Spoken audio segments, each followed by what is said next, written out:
Allez-vous finir un jour en fauteuil roulant? La question qui tue. C'est une question... enfin, finir en fauteuil roulant. On se dit, être en fauteuil roulant, c'est la fin. Je suis foutu si un jour j'ai besoin d'un fauteuil roulant. Si ma maladie m'amène à connaître le handicap de manière définitive.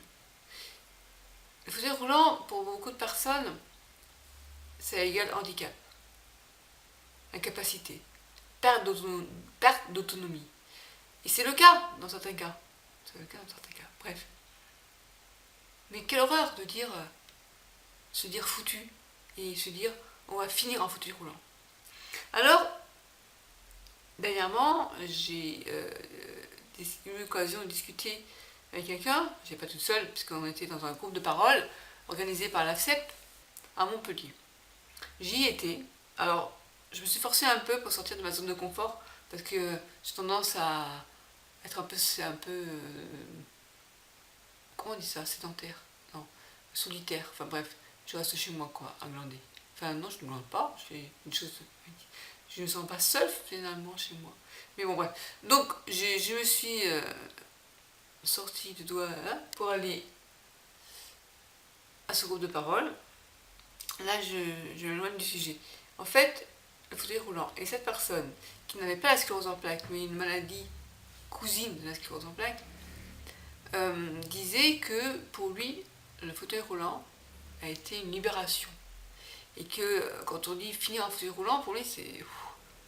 Il dit, mais attendez, oh, fauteuil roulant, c'est un outil qui est indispensable dans certains cas, mais il faut un cheminement dans sa tête avant d'arriver à ça, à penser ça.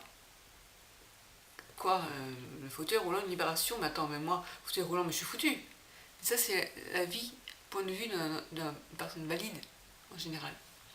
La personne qui, elle, a un handicap, qui a évolué, et qui se retrouve à se dire, bon, là, si j'avais un fauteuil roulant électrique, peut-être même, je vivrais peut-être mieux, je serais plus autonome, et tout ça pour dire que il faut arrêter de voir le fauteuil roulant comme une fatalité, parce que dans certains cas, justement, parce qu'on en plaque, on sait qu'en période de poussée, on peut avoir besoin du fauteuil, que pour aller faire des balades de plusieurs kilomètres, il vaut mieux être en fauteuil roulant si on n'arrive pas à marcher.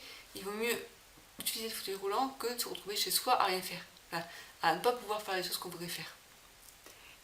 Mais le fauteuil roulant peut être une libération, et je vais vous donner une anecdote. C'est quelqu'un qui a animé à l'époque le groupe de parole de l'APF, où j'allais le matin, samedi matin. Elle disait, bon, elle n'a pas la sclérose en plaques, mais elle avait elle était handicapée depuis toute petite. Elle disait, pour moi, avoir le fauteuil roulant électrique a été une libération, parce que jusqu'à présent, on me poussait. Et le problème, c'est qu'on me faisait aller des fois là où je ne voudrais pas forcément aller. Et donc, du coup, je suis devenue autonome.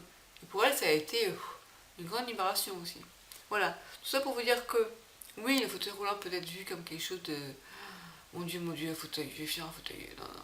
Mais dans la plupart des cas, pour la personne qui l'utilise, eh bien, c'est une libération. Voilà. Donc pensez ça.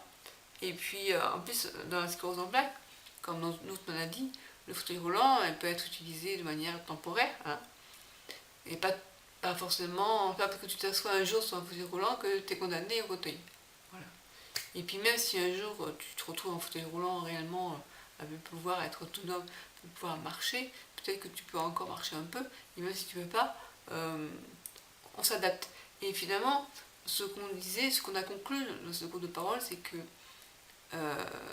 le handicap qui évolue, hein, c'est le cas dans certaines maladies comme la sclérose en plaques, parce que pour des gens qui ont eu un accident, si le handicap est là et qu'il ne bouge pas, voilà, il faut faire le deuil, et puis à un moment donné, bon, voilà, le deuil est fait. Okay.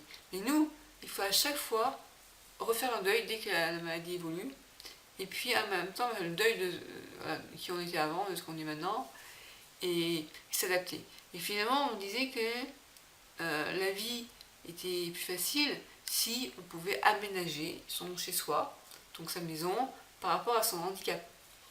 Et il faut avoir les moyens pour ça.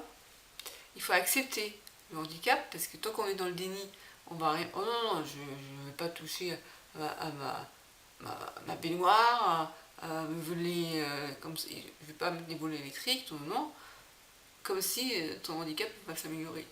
Et à un moment donné, quand tu commences à d'investir dans chez toi en disant, bon voilà, j'ai installé des volets électriques, j'ai installé un monte-escalier, j'ai enlevé les, les marches d'escalier, j'ai mis des rambardes, tout pour que ma vie devienne plus facile.